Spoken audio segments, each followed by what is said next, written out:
appare la scritta Piazza Armerina 2022. Nel 25° anniversario dell'iscrizione nella lista del patrimonio UNESCO, la Villa Romana del Casale ha scelto di raccontare i mosaici in modo nuovo, con Oliviero Toscani. Hanno trascorso insieme alcuni giorni nella villa, parlando dei mosaici, della vita, dell'immaginazione, di ciò che si vede e di ciò che non si vede. Penso di aver fatto un viaggio questi 2 giorni, un viaggio come un sogno. Prima di venire qua non sapevo esattamente cosa sarebbe successo, cosa avrei visto, capito, cosa avrei visto. È interessante che ho detto. Non sapevo cosa avrei visto. Dopo il titolo del programma, Vedere e immaginare l'arte visiva da chi non vede, vediamo la struttura esterna di una villa. Ci addentriamo al suo interno e siamo circondati da affreschi e antiche mura. Delle persone toccano i mosaici posti sul pavimento. Toccano con cura, con attenzione.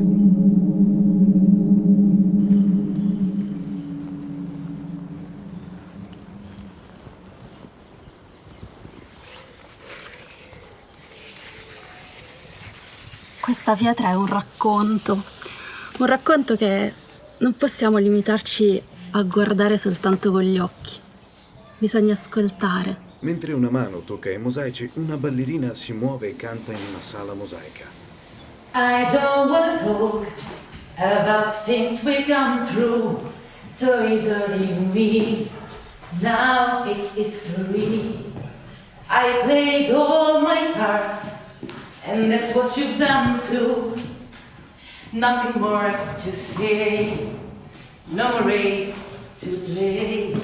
The winner takes it all, the loser. In questa stanza io sento l'energia del movimento e anche la tensione della gara. Sento la voglia di vincere, la sete quasi di vittoria, l'attesa del trionfo.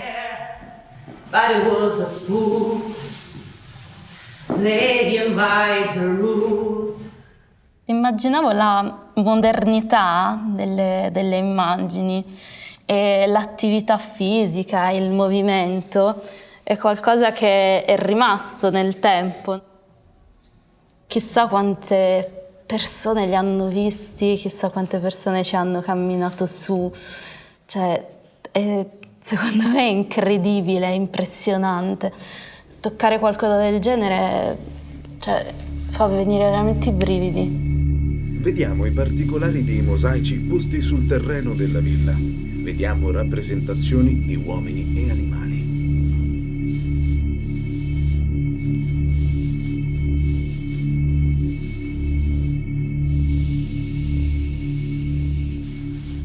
Polifemo è un gigante, ma questa stanza è una forse tra le più piccole che ho percepito e quindi è tutto surreale. Secondo me ci sono dei significati nascosti in questa scena. Polifemo ha 3 occhi in questo mosaico. Perché 3 occhi non vuole mica dire che puoi prevedere il futuro? Sì, si dice, no? Nell'antichità che il terzo occhio è quello della vista con la V maiuscola. Magari lui ha già visto il suo futuro e sa che prima o poi Ulisse lo avrebbe trafitto, lo avrebbe ucciso in qualche modo, gli avrebbe fatto del male. Vediamo il volto di Polifemo. Pensa se Polifemo sapesse che siamo seduti sopra di lui in questo momento. Ma guarda che io sto toccando le budella del montone che ha mangiato e anche questo è indice di poter vedere il futuro.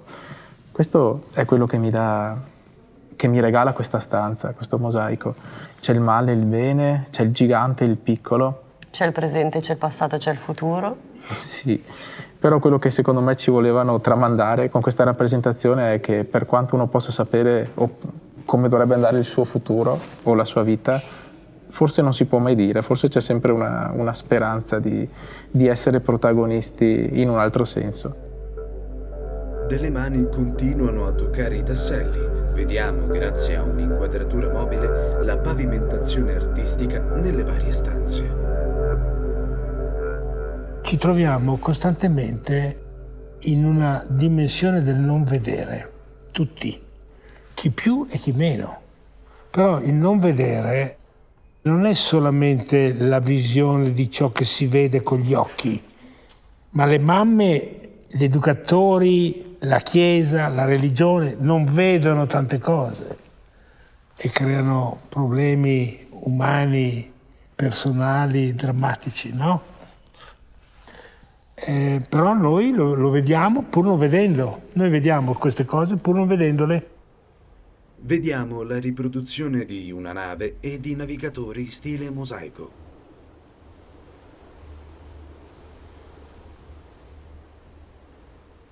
Devo vedere, no? Però mi rendo conto che non è sufficiente. Allora, come si integra la visione? Con cosa? Voi cosa avete in più di uno che vede? Perché indubbiamente voi avete qualcosa in più che utilizzate costantemente non vedendo. Quando lei sceglie uno scatto, sceglie sì un'immagine che ritiene in qualche modo unica, no? Però un'immagine è fatta anche di una sensazione che le trasmette, è fatta di una suggestione. Quindi in realtà lei usa le stesse cose che usiamo noi.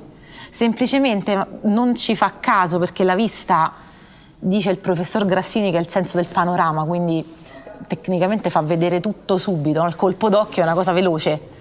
Però dietro il colpo d'occhio, una mente come la sua, in realtà usa gli stessi nostri canali, solo che noi abbiamo dovuto imparare a capire che ce li avevamo e li abbiamo semplicemente affinati. Voi avete gli stessi canali, molto probabilmente rimangono un po' nel dimenticatoio o escono ma non al massimo del potenziale. Vediamo l'esterno della villa e il suo giardino. Cosa rinfacciate a chi vede di non vedere? Il fatto di vedere soltanto quello che si vede, il fatto di pensarci esseri unidimensionali proiettati soltanto in avanti, perché noi abbiamo più dimensioni e più sensorialità e quindi la mancata attenzione di vivere il qui ed ora in maniera pienamente e totalmente consapevole. Vediamo un corridoio, il tutto tassellato artisticamente.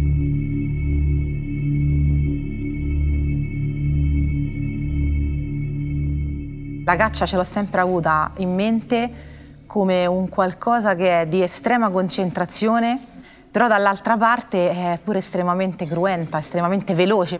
Quindi non so, il rosso mi trasmette tutto questo. Vediamo i particolari dei mosaici.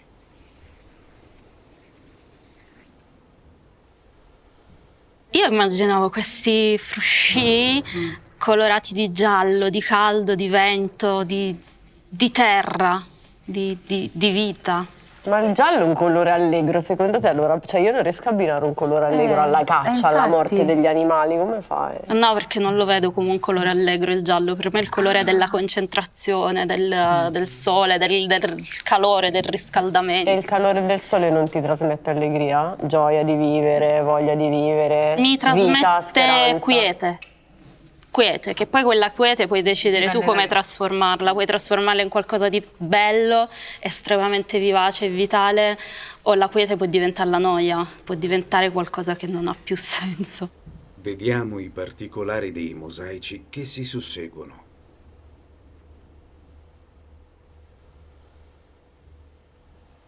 Per me il ruggito è un rumore un colore onomatopeico, il ruggito dell'animale, della belva, della fiera che si arrabbia, che si oppone all'essere umano. Secondo me è blu, io me lo raffiguro blu. Per me è nero. No, secondo me è un vortice ruggito che si amplia e ha tante sfumature, nero, bianco, però non lo so, mi viene in mente pure il verde. Dipende però, perché comunque anche un suono potente, il ruggito di un animale, rappresenta il potere, anche la fierezza, quindi effettivamente anche qualcosa di sgargiante. Però il blu, Robby, io non ce lo vedo. Niente, giallo e blu abbiamo detto di no. Giallo e blu non ci piace, siamo bannati. Beh, il colore della fiera che viene catturata è il colore alla fine della preda cacciata. C'ha ragione, il blu è il colore della tristezza anche un po'. Ma non è vero, il blu mare. Ma scusa, il mare è blu, il mare è triste. Va bene. Ora, non è che ci stanno tanti colori, io lo vedo blu. Ma blu chiaro, blu scuro, blu elettrico, blu come? Forse blu elettrico. Ragazzi, ma vi rendete conto che state a parlare di sfumature del blu e la maggior parte di noi non l'ha mai visto? Però vabbè. Delle persone sedute in cerchio ridono e si aiutano a vicenda nel ripercorrere il tratto creato dal mosaico, grazie all'uso del tatto.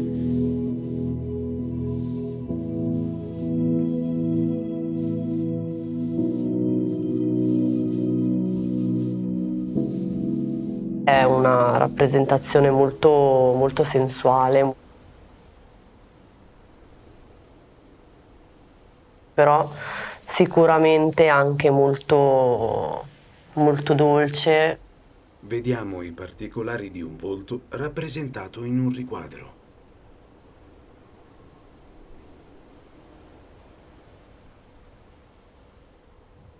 La fisicità di una donna, il corpo di una donna, le curve, le forme rappresentano comunque la dolcezza, l'armonia. Il mio mosaico preferito, se devo essere sincera, perché rappresenta proprio l'essenza dell'essere umano e tutto quello che in realtà è primordiale e ci lega e da dove nascono e partono tutti i sentimenti. E la donna è tenuta tra le braccia della persona che comunque la ama, e quindi c'è anche questa sensazione di sicurezza, di sentirsi al sicuro, di sentirsi amata e protetta. Una ragazza dai capelli vivaci e rossi tocca il mosaico appena descritto.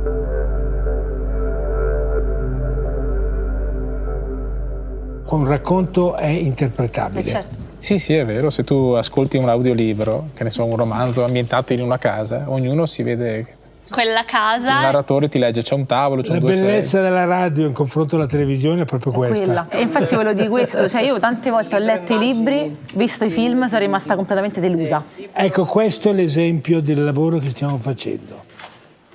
Capita quasi sempre sentir dire il film è bello, però il libro era molto più bello. Sì. E come mai? Allora vuol dire che ognuno è molto più bravo del regista. A me l'ha fatto col Gattopardo, nonostante è uno dei più bei film che siamo mai Bene, stati e fatti. tu sei più brava di Visconti. Che non è così. No, ma se tu dici il libro era meglio Perché mi del sembra. film? Sì, avevo immaginazione. Cioè, Esatto. perché ognuno si fa il proprio film con la propria immaginazione, giustamente a ognuno. sei più brava di Visconti, Pure- sei più brava di Fellini e sei più brava di Bergman. Si può scavare una buca qua che mi sotterro? Vediamo la pavimentazione mosaicata. Quindi è un vantaggio non vedere. Sì, in questo caso per me sì. certi versi è assolutamente un sì. punto molto delicato. Ecco. Quindi in un certo senso il non vedere quello che gli altri ti fanno vedere è un vantaggio. Sì. Ma per me, onestamente, per tanti versi la cecità è stata la chiave che mi ha fatto fare la vita che voglio. Io probabilmente se fossi stata vedente non sarei stata così. Ma io Al penso momento che sono grata io per questo. Cioè tu pensi saresti stata meno felice? Meno felice, avrei vissuto molte meno esperienze, mi sarei accontentata, sarei stata sul clave, avrei viaggiato, sì, avrei visto posti, ma probabilmente non l'avrei apprezzato come adesso. Non avrei fatto dell'arte la mia vita. io dico sempre una cosa che tutti mi ridono, nel senso, io sono contenta di non vedere.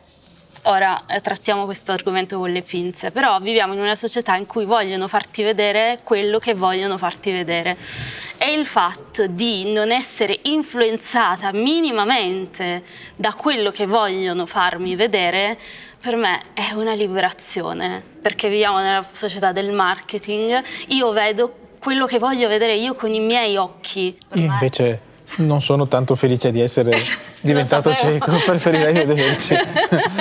Ad esempio, io vorrei vedere la faccia di mio figlio che diventa adulto, eccetera, eccetera. Solo che bisogna fare di necessità virtù, e quindi bisogna, almeno per quello che è la mia esperienza, tirarsi sulle maniche e vedere tutto quello che generalmente non si vedeva quando si aveva la vista. Vediamo il particolare di una colonna corinzia. Siamo all'esterno della villa. Mi viene in mente il banchetto con tante persone nobili sicuramente, quindi sto pullulare di servi che continuano a servire vivande, tante voci, e mi immagino sicuramente il Dominus che indice questi banchetti, anche perché come penso voleva celebrare la sua grandezza, comunque la sua importanza, e molto spesso l'ambito del convivio era questo anche, no? Vediamo una pavimentazione mosaicata. A me viene da pensare che per quanti ospiti potesse avere, piuttosto che della sua maestosità, venivano un po' presi da queste scene dei mosaici che indubbiamente avrebbero dovuto carpire l'attenzione di molte persone. Ad esempio vedere queste scene di caccia, magari la gente non sapeva come venivano catturate le belve, che ne so, e in questo modo potevano anche studiare o capire. Vediamo scene di caccia mosaicate. Adesso magari chi vede, se dici la parola tigre, pensa al documentario, insomma, la tigre che un giorno in un modo e in un altro ha visto. Prima, quando potevi dire a una persona comune tigre, se era venuta a contatto con questo genere di immagini poteva immaginare qualcosa. Se no non poteva immaginare niente. Se no, oppure immaginava un Qualcosa animale di qualcosa, sì, che certo. magari non aveva nulla a che fare con la tigre. Magari immaginavo qualcosa simile più a una zebra. No, ma quello che sta dicendo è molto interessante, perché in fondo questo signore aveva pensato di fare una cosa grandiosa di comunicazione, di conoscenza, no? Io credo che sia molto importante pensare all'impegno di informazione proprio, fatto con i tasselli di un mosaico. Devo dire che bisogna essere veramente eccentrici, grandiosi. Magari lui le ha anche provate in prima persona queste esperienze. quello mi che stavamo chiedevo, pensando anche quello che noi. mi chiedevo, cioè nel senso, per questo perché ha rappresentato la caccia e non altro? Al giorno d'oggi la gente si fa le foto, i selfie da mettere su Instagram per mostrare con chi si è fatto la foto o dove è stato. E quella volta lì usavano i mosaici per far vedere cosa hanno fatto. Beh, ma secondo te lui può aver visto dagli struzzi alle tigri tutti quanti questi animali? Magari ha fatto un espansi sacco di per campagne 60 militari. metri di... E chi lo sa, magari Ha era un fatto un sacco liberto. di campagne militari e l'avrà vista. Era un super mega viaggiatore. Vediamo delle figure ritratte sul pavimento. Passiamo all'esterno. Vi posso raccontare questo aneddoto. De Beers, famoso padrone dei diamanti, no? Ah, sì. Lui voleva vedere il mondo. Parliamo dell'inizio del secolo scorso. Solo che non voleva viaggiare, non gli piaceva viaggiare. Mandò in giro per il mondo dozzine di fotografi specialisti dall'inizio dell'Ottocento a fotografare quello che lui avrebbe voluto vedere. Infatti esiste un archivio di De Beers incredibile del mondo di quel periodo. Cascate del Niagara, lui voleva vedere New York, voleva vedere la California, voleva vedere l'Africa. Mi è venuto in mente De Beers quando io guardo i mosaici di qui, perché è veramente era curioso del mondo questo signore, voleva vedere. Vediamo una colonna che si staglia su una pavimentazione. Una donna è concentrata e cerca di ridisegnare la figura mosaicata sul terreno. Devo vedere se riesco ad arrivare alle orecchie del cavallo da così. Eccole qua.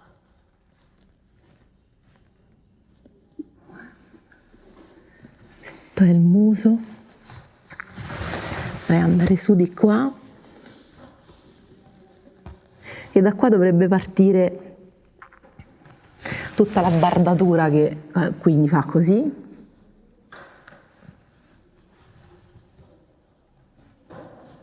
Per una mano abbastanza sensibile come la mia, ma perché io lavoro nell'arte, quindi mi è capitato di essere a contatto con mosaici e di avere anche dei formatori che mi hanno insegnato a toccare in modo molto particolare. Se io seguo la forma, perché le tessere del fondo che sono queste e le tessere invece della forma sono queste altre, c'è una impercettibile differenza di texture e soprattutto c'è un leggero distacco, che è questo. Con le dita la ragazza cerca di seguire la texture. Il pavimento è mosaicato, illuminato dai raggi del sole.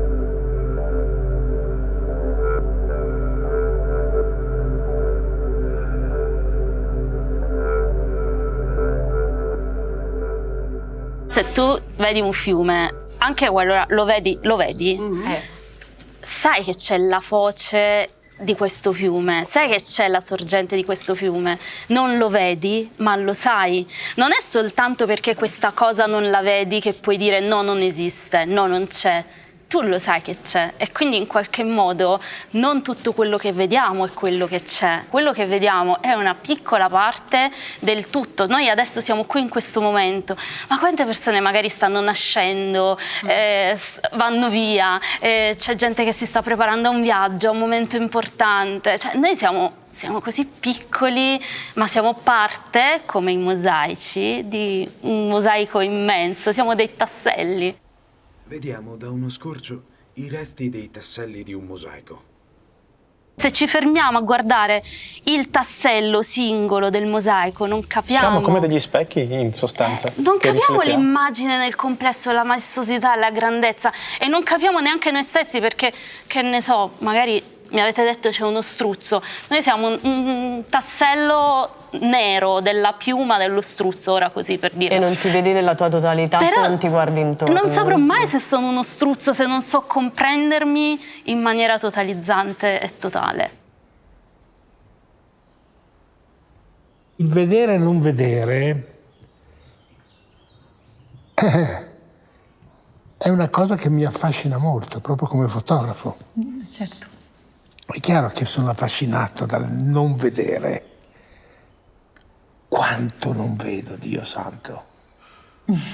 Allora, quanto non vediamo? Allora, questo esercizio che abbiamo fatto, che avete fatto voi in realtà, noi l'abbiamo fatto ascoltando e prendendo in considerazione e capendo delle cose che non immaginavamo neanche sia possibile capire e vedere come fate voi. Qui ci siamo resi conto di questa incredibile sensibilità di chi non vede. Vediamo da fuori le colonne che circondano l'atrio della villa. Vi ringrazio perché vi ho sfruttato in realtà. Bravo,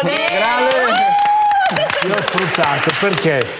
Perché vi ho utilizzato per far capire a quegli imbecilli come me che vedono che dovrebbero imparare a vedere meglio e a vedere di più. Quindi vi ringrazio di essere sfruttati. Noi lo sapevamo, cioè eravamo vi proprio... siete prestati Sì, allo sfruttamento. aiutare questi veri ciechi umani che siamo noi vedenti.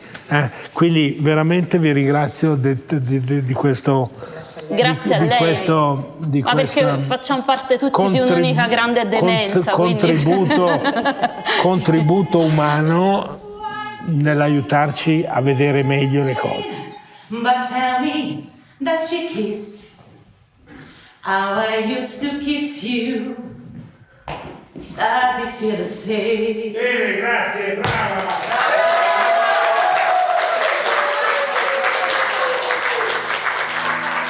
Lo schermo passa al nero.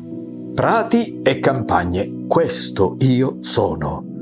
E io sono questo, in questa magia di colline dolci, di verde forte, di altre aspre, di blocchi argillosi grigi. E tutto sale e scende, e tutto è vario e vago, e tutto è splendido, e questa terra dentro la Sicilia sempre uguale. È sempre uguale perché l'uomo non sembra essere arrivato. E non sono vette spaventose, ma monti bassi che sfidano alla ricerca del profondo. L'uomo dov'è?